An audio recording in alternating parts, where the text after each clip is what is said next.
ವಿಧಾನಸಭಾ ಚುನಾವಣೆಗೆ ಅಡ್ಡ ಮತದಾನವನ್ನ ಮಾಡೋದಿಲ್ಲ ಅಂತ ಕರೆಮ್ಮ ನಾಯ್ಕ್ ಅವರು ಪ್ರತಿಕ್ರಿಯೆಯನ್ನ ಕೊಟ್ಟಿದ್ದಾರೆ. ನನ್ನ ಒಂದು ಮತ ನನ್ನ ಪಕ್ಷದ ಅಭ್ಯರ್ಥಿಗೆ ಹೋಗುತ್ತೆ ಅಂತ ಕೂಡ ಅವರು ಸ್ಪಷ್ಟಪಡಿಸಿದ್ದಾರೆ.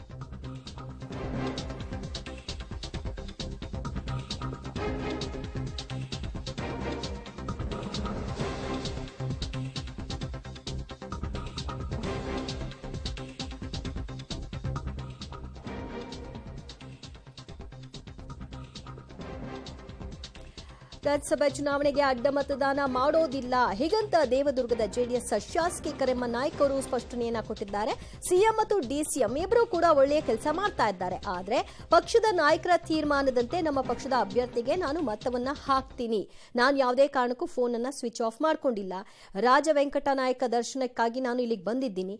ಮತ್ತೆ ವಾಪಸ್ ಬೆಂಗಳೂರಿಗೆ ಹೋಗ್ತೀನಿ ಹೀಗಂತ ಯಾದಗಿರಿಯಲ್ಲಿ ನಮಗೆ ಪ್ರತಿಕ್ರಿಯೆಯನ್ನ ಕೊಟ್ಟಿದ್ದಾರೆ ಜೆಡಿಎಸ್ನ ಶಾಸಕಿ ಜಿ ಕರೆಮ್ಮ ನಾಯ್ಕ್ ಅವರು.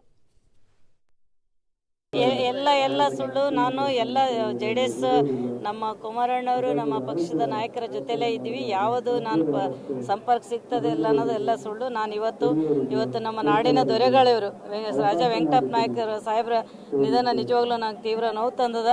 ಹಂಗಾಗಿ ನಾನು ಬೆಂಗಳೂರಲ್ಲಿದ್ದಕ್ಕೆ ಇವರು ದರ್ಶನ ಪಡ್ಕೊಳಕ್ಕಂತ ನಾ ಬಂದೀನಿ.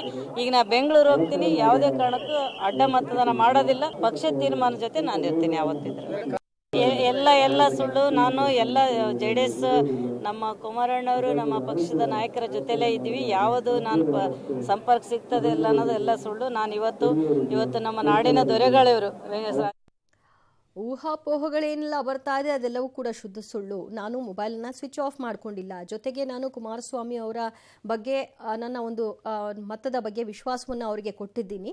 ಪಕ್ಷದ ಅಭ್ಯರ್ಥಿಯಾಗಿ ಈಗಾಗಲೇ ಕುಪೇಂದ್ರ ರೆಡ್ಡಿ ಅವರನ್ನ ಕಣಕ್ಕಿಳಿಸಿದ್ದಾರೆ. ನನ್ನ ಮತ ಅವರಿಗೆ ಹೋಗುತ್ತೆ. ಅಡ್ಡ ಮತದಾನ ಹಾಕುವಂತಹ ಪ್ರಮೇಯನೇ ಇಲ್ಲ ಅಂತ ಅವ್ರು ಹೇಳಿದ್ದು.